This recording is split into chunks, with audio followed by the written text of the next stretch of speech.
On a cold March morning, Karoline Leavitt woke up, not knowing her life was about to change forever. The young White House press secretary, at 27 years old, had become one of the most recognizable faces of the Trump administration. But while she prepared her morning coffee in her Georgetown apartment, 50 lawyers in offices scattered across the country were receiving notifications that would make their worlds crumble. What began as a routine investigation into conflicts of interest had transformed into the largest anti-corruption operation in the American judicial system in decades. The target? A silent cartel that manipulated cases, bought decisions, and turned justice into a game of marked cards. And Karoline Leavitt was the centerpiece of a plan that no one saw coming. It all started 3 months earlier, when Marcus Chen, a data analyst at the Department of Justice, noticed something strange in judicial case patterns. Working late at his cluttered desk on the 10th floor of the Robert F. Kennedy building, Marcus observed numbers that simply didn't make sense. "Sarah, you need to see this," he said to his colleague Sarah Williams, who was about to leave. "Look at these cases involving White House staff. They all have the same pattern of legal representation." Sarah approached, adjusting her glasses while analyzing the screen full of charts and tables. "What do you mean?" 53 different cases, in 17 states, all involving current administration officials. And in all of them, the defense attorneys belong to just 8 law firms, Marcus explained, highlighting the data with his cursor. "But here's the strange part. These firms rarely worked together before 2024. Sarah frowned. As a federal prosecutor for 15 years, she had seen many schemes, but something about those numbers bothered her. "Did you check the financing for these cases?" "That's where it gets interesting." Marcus opened another spreadsheet. "All the legal fees are being paid through a network of NGOs and foundations. I traced the money as far as I could, but it always hits a wall." In the following weeks, Marcus and Sarah began investigating discreetly. What they discovered left them stunned. It wasn't just a statistical coincidence, but a coordinated operation to overwhelm specific administration officials with lawsuits. And at the center of it all was the name that appeared most frequently in the documents: Karoline Leavitt. "They're not just trying to sue her," Sarah murmured, flipping through stacks of documents on her desk. "They're trying to destroy her." Tuesday morning, March 15th, began like any other for Karoline. She arrived at the White House at 6:30 a.m., as always, to review morning briefings before the 2 p.m. press conference. But at 9:15 a.m., her assistant, David Rodriguez, entered her office with a worried expression. "Karoline, I just got a strange call from the Attorney General's office. They want an urgent meeting with you today at 11 a.m., David said, closing the door behind him. "About what?" Karoline asked, not looking up from the document she was reviewing. "They wouldn't say over the phone, but they mentioned something about national security issues and government integrity." Karoline finally raised her head, a chill running down her spine. At 27, she had faced aggressive reporters, furious protesters, and relentless critics. But there was something in David's voice that made her stop everything she was doing. 2 hours later, Karoline found herself in a sterile conference room at the Department of Justice, sitting across from Marcus Chen, Sarah Williams, and 2 other federal investigators. The atmosphere was tense but respectful. "Ms. Leavitt, we want to make it clear from the start that you are not suspected of any crime," Sarah began, her hands clasped over a thick folder.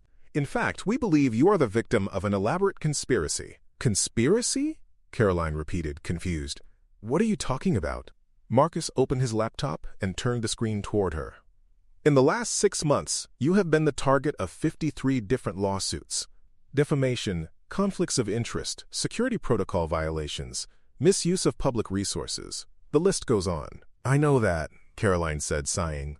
"My lawyer has been keeping me informed. It's the price of being a public figure." "No, you don't understand," Sarah interrupted gently.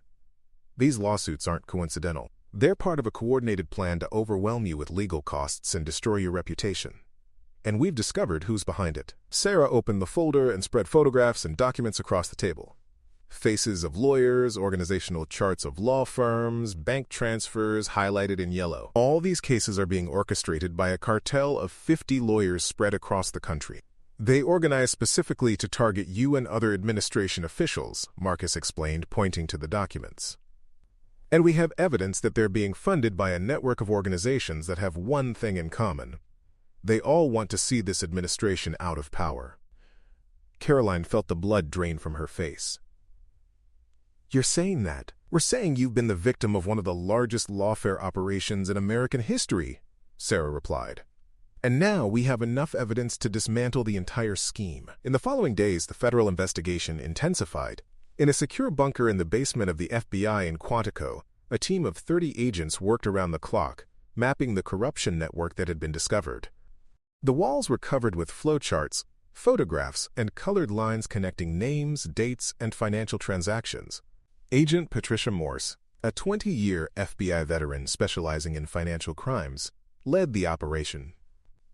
She had seen many things in her career, but never anything as sophisticated as this. "What we have here isn't just a group of greedy lawyers," she explained to her team during a morning meeting.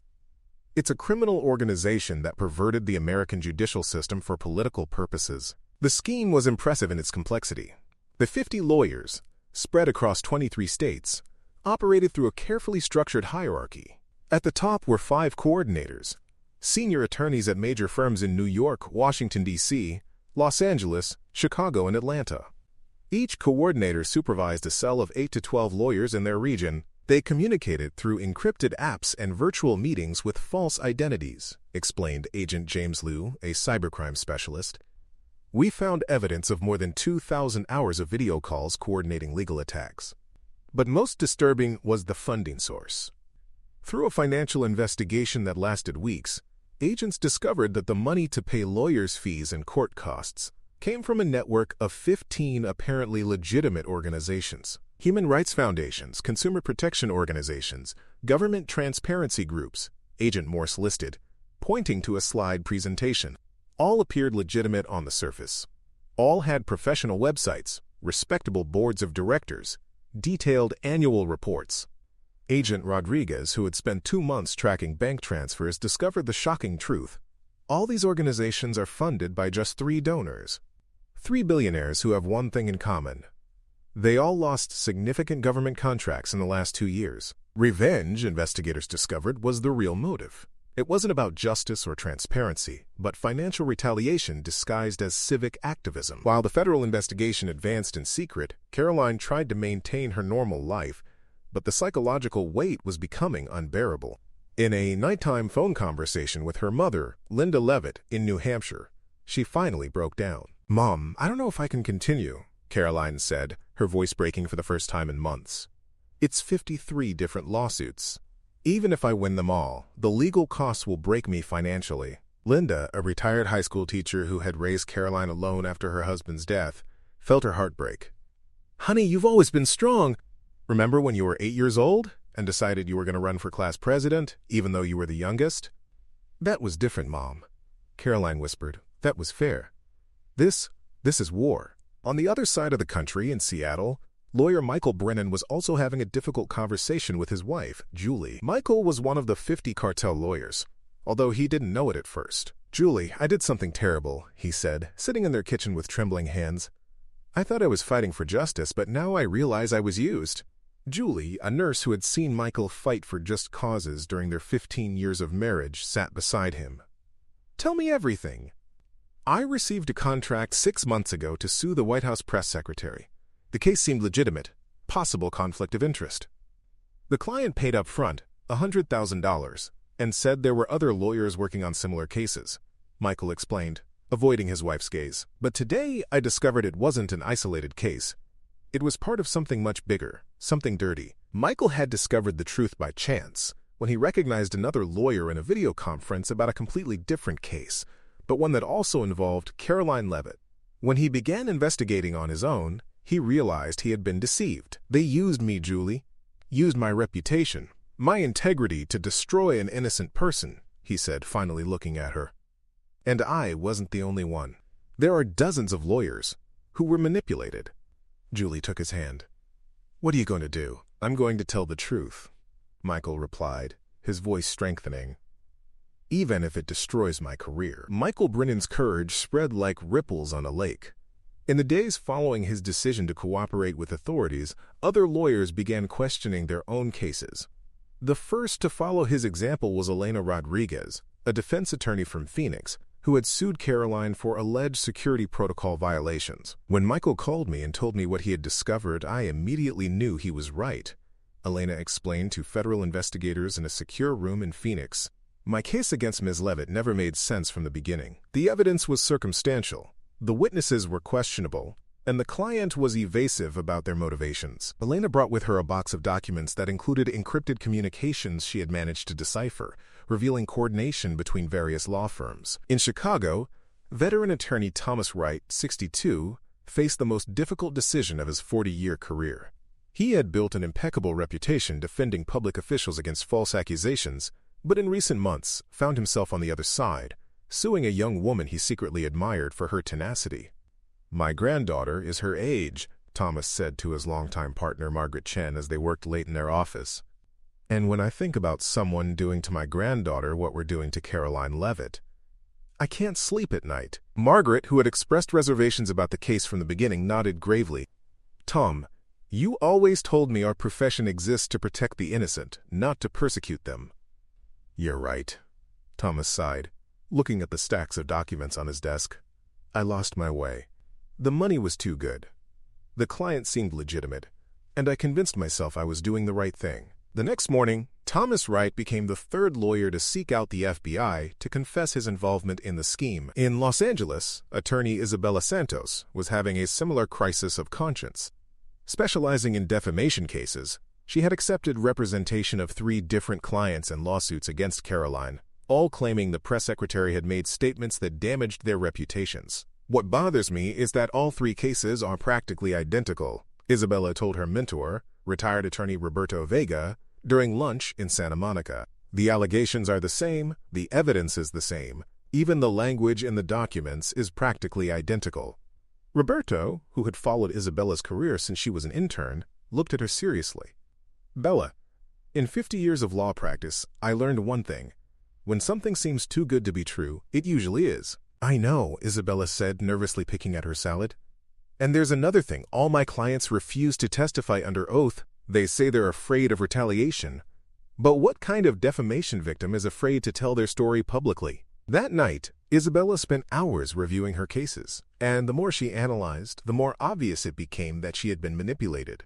The next morning, she joined the other lawyers who were cooperating with the federal investigation. In a coordinated operation that began at 6 a.m. on a Thursday in April, federal agents simultaneously knocked on the doors of law offices in 23 states.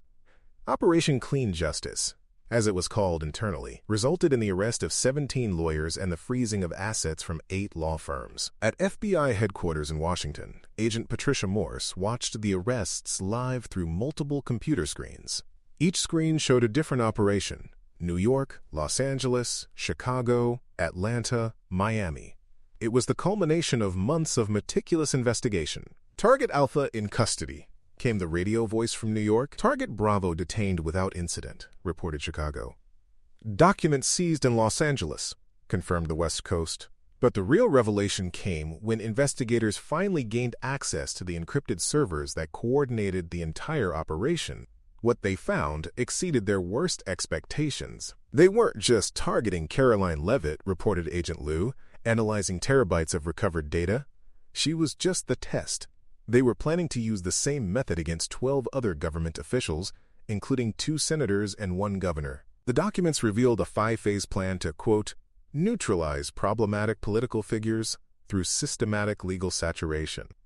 Phase 1, which had been implemented against Karoline, was just the beginning. That afternoon, at a press conference at the Department of Justice, Deputy Attorney General Robert Chin, no relation to Marcus, announced the charges. Today we dismantled one of the largest conspiracies against the American judicial system in modern history, he declared to a packed room of reporters. 50 lawyers, operating in a sophisticated criminal network, used our courts as weapons to persecute innocent public officials. The charges included conspiracy to commit judicial fraud, extortion, money laundering, and violation of political transparency laws. Sentences could reach 20 years in prison for each defendant. But perhaps the most emotional moment happened away from the cameras, in a small conference room at the White House, where Karoline Leavitt met with the federal investigators who saved her career and possibly her life. Ms. Leavitt, we want you to know that your courage in facing this persecution helped expose a system of corruption that could have destroyed public trust in our judicial system, said Sarah Williams, who had led the investigation from the beginning. Karoline, who had lost 33 pounds from stress in recent months and developed chronic insomnia, finally smiled for the first time in weeks. "I just did my job. You're the ones who saved our democracy." Marcus Chen, the data analyst who had discovered the suspicious pattern, leaned forward. "Actually, Ms. Leavitt, it was your refusal to be intimidated that gave us time to discover the truth. If you had resigned or stepped aside, they would have succeeded and moved on to the next target." In the following months, 47 of the 50 lawyers involved in the scheme were disbarred by the ethics boards of their respective jurisdictions. 17 were criminally convicted, including the 5 regional coordinators.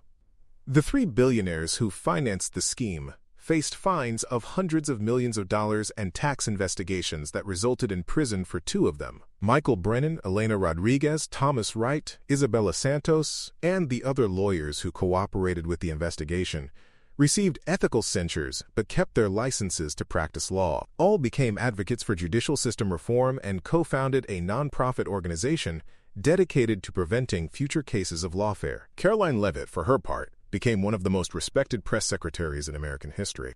Her personal experience with judicial persecution transformed her into a passionate advocate for legal reform and protection of public officials against coordinated attacks. In an interview 6 months after the investigation ended, she reflected on the experience. "What I learned is that our democracy is more fragile than we think, but also more resilient.